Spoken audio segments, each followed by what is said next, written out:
ఈరోజు ఆంధ్ర రాష్ట్రంలో ఒక దుర్యోధనుడు, ఒక దుశ్శాసనుడు నారా చంద్రబాబు నాయుడు, పవన్ కళ్యాణ్ల ద్వయం రాబందుల మాదిరి, తోడేళ్ల మాదిరి రాష్ట్ర ప్రజలని, రాష్ట్రాన్ని పట్టి పీడిస్తూ పవన్ కళ్యాణ్ గారు పదే పదే ఎన్నికల ప్రచారంలో కాపులు పెద్దన్న పాత్ర పోషించండి, చంద్రబాబు నాయుడు గారికి అధికారాన్ని ఇవ్వాల్సినటువంటి బాధ్యత ఉందని మాట్లాడి రాష్ట్ర వ్యాప్తంగా 28% ఈరోజు ఉన్నటువంటి కాపు సామాజిక వర్గాన్ని ఒక తాటి మీదకి తెచ్చి చంద్రబాబు నాయుడు గారికి అధికారం ఇవ్వాలని తిరిగినటువంటి పవన్ కళ్యాణ్ గారు, మరి పెద్దన్న పాత్ర పోషించి అధికారం ఇవ్వాలనేటువంటి పవన్ కళ్యాణ్ గారు ఈరోజు మొన్నటికి మొన్న కందుకూరులో తిరుమల శెట్టి లక్ష్మీనాయుడు అనేటువంటి 25 ఏళ్ల యువకుడిని అత్యంత దారుణంగా తెలుగుదేశం పార్టీ నాయకులు తమ ఫార్చునర్ కారుతో అత్యంత పాశవికంగా, కిరాతకంగా చంపితే పవన్ కళ్యాణ్ గారు నోరు మెదపలేదు.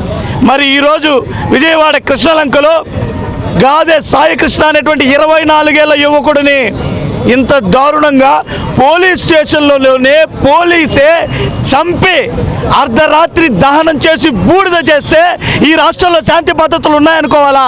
ఈ రాష్ట్రంలో అంబేద్కర్ గారు రచించినటువంటి రాజ్యాంగం అమలవుతుంది అనుకోవాలా? ఇదెక్కడి అన్యాయం? ఈరోజు 28% పైగా ఉన్నటువంటి కాపు, బలిజ, తెలగ, ఒంటరి కులాలన్నీ పవన్ కళ్యాణ్ గారిని నమ్మి చంద్రబాబు నాయుడు గారికి అధికారం ఇస్తే మమ్మల్ని చంపుతారా? మా మీద దాడులు చేస్తారా? మా వెన్నుముకలించారు. మొన్నైతే ఆ కందుకూరులో ఫార్చునర్ కారుతో గుద్దితే 3 యువకులని, ఒకరికి వెన్నుముక విరిగిపోయింది, ఒకరికి చెయ్యి విరిగిపోయింది, ఒకడైతే చనిపోయాడు.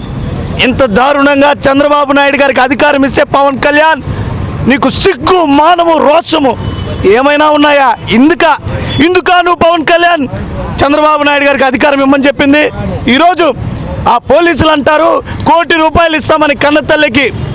పవన్ కళ్యాణ్ గారు ఏం చెప్పారు? ఎన్నికల్లో పోటీ చేసే ముందు సుగాలి ప్రీతికి అన్యాయం జరిగింది, నేను వస్తే న్యాయం చేస్తా. అసలు పవన్ కళ్యాణ్ రాజకీయాల్లోకి వచ్చింది సుగాలి ప్రీతి లాంటి తల్లులకు న్యాయం జరగాలి, అందుకే పవన్ కళ్యాణ్ రాజకీయం అన్నాడు. కాంట్రిచ్చి ఉమ్ముతారు జనాలు ఈరోజు పవన్ కళ్యాణ్. ఇందుకేనా ఇప్పుడు నువ్వు వచ్చి నీ పాలనలో దుర్యోధనుడు లాంటి నీ చంద్రబాబు, దుశ్శాసనుడు లాంటి నువ్వు తోడేలు రాబందు అయిపోయి ఈరోజు ఇంత దారుణంగా పోలీస్ స్టేషన్లలో చంపుతారయ్యా?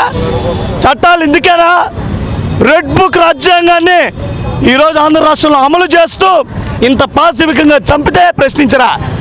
అమర్నాథ్ గారు మాజీ మంత్రి రోజా గారి మీద కానీ గతంలో చేసిన అసభ్యకరమైన వ్యాఖ్యలకు సహనం నశించి హోంమంత్రి గారిని మేకప్ వేసుకుంటూ తిరుగుతూ బాధ్యత విస్మరించిందని మాట్లాడితే పవన్ కళ్యాణ్ గారు హుటాహుటిన అయ్యో మేకప్ అంటావా అని మాట్లాడినారు పవన్ కళ్యాణ్ గారు. అయ్యా, ఒక యువకుడిని చంపితే నోరు తెరవవా పవన్ కళ్యాణ్?